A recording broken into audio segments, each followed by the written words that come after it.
Gomez Studio Family présente lecture biblique. Gomez Studio Family présente lecture biblique. Dieu vous bénisse.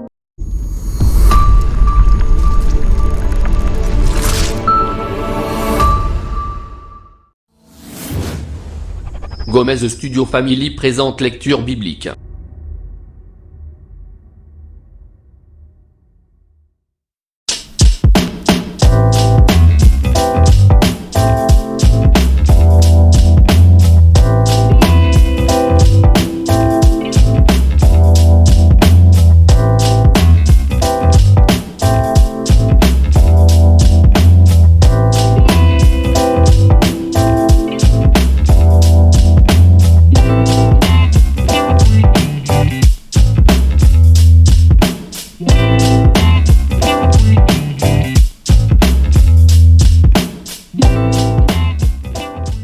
Gomez Studio Family présente lecture biblique.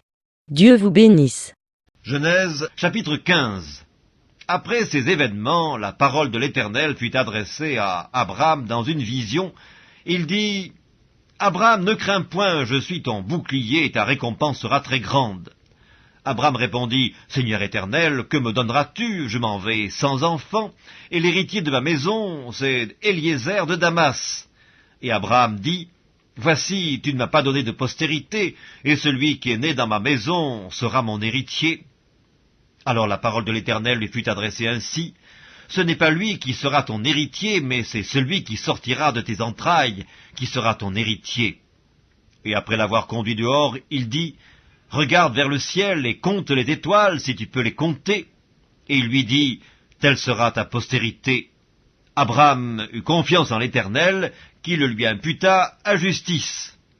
L'Éternel lui dit encore : Je suis l'Éternel qui t'ai fait sortir d'Ur en Chaldée pour te donner en possession ce pays. Abraham répondit : Seigneur Éternel, à quoi connaîtrai-je que je le posséderai?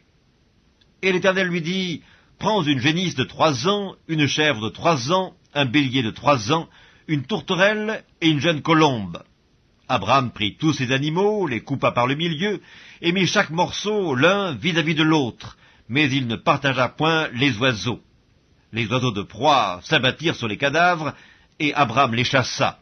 Au coucher du soleil, un profond sommeil tomba sur Abraham, et voici une frayeur et une grande obscurité vinrent l'assaillir. Et l'Éternel dit à Abraham : Sache que tes descendants seront étrangers dans un pays qui ne sera point à eux. Ils y seront asservis, et on les opprimera pendant 400 ans. Mais je jugerai la nation à laquelle ils seront asservis, et ils sortiront ensuite avec de grandes richesses. Toi, tu iras en paix vers tes pères, tu seras enterré après une heureuse vieillesse. À la 4e génération, ils reviendront ici, car l'iniquité des Amoréens n'est pas encore à son comble.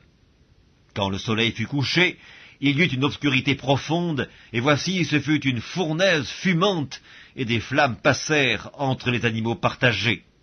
En ce jour-là, l'Éternel fit alliance avec Abraham et dit : Je donne ce pays à ta postérité, depuis le fleuve d'Égypte jusqu'au grand fleuve, au fleuve d'Euphrate, le pays des Kéniens, des Kénésiens, des Cadmoniens, des Hétiens, des Phéréziens, des Réphaïm, des Amoréens, des Cananéens, des Girgasiens et des Jébusiens. Genèse chapitre 16. Saraï, femme d'Abraham, ne lui avait point donné d'enfant. Elle avait une servante égyptienne nommée Agar. Et Saraï dit à Abraham : Voici, l'Éternel m'a rendu stérile, viens, je te prie, vers ma servante, peut-être aurai-je par elle des enfants. Abraham écouta la voix de Saraï. Alors Saraï, femme d'Abraham, prit Agar, l'Égyptienne, sa servante, et la donna pour femme à Abraham, son mari, après qu'Abraham eut habité 10 années dans le pays de Canaan. Il alla vers Agar, et elle devint enceinte. Quand elle se vit enceinte, elle regarda sa maîtresse avec mépris, et Saraï dit à Abraham : L'outrage qui m'est fait retombe sur toi, j'ai mis ma servante dans ton sein, et quand elle a vu qu'elle était enceinte, elle m'a regardé avec mépris, que l'Éternel soit juge entre moi et toi. Abraham répondit à Saraï : Voici ta servante est en ton pouvoir, agis à son égard comme tu le trouveras bon.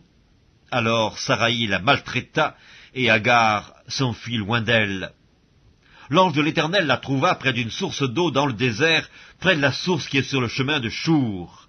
Il dit, « Agar, servante de Saraï, d'où viens-tu et où vas-tu » Elle répondit, « Je fuis loin de Saraï, ma maîtresse. » L'ange de l'Éternel lui dit, « Retourne vers ta maîtresse et humilie-toi sous sa main. » L'ange de l'Éternel lui dit, « Je multiplierai ta postérité, et elle sera si nombreuse qu'on ne pourra la compter. » L'ange de l'Éternel lui dit, « Voici, tu es enceinte, et tu enfanteras un fils à qui tu donneras le nom d'Ismaël, car l'Éternel t'a entendu dans ton affliction.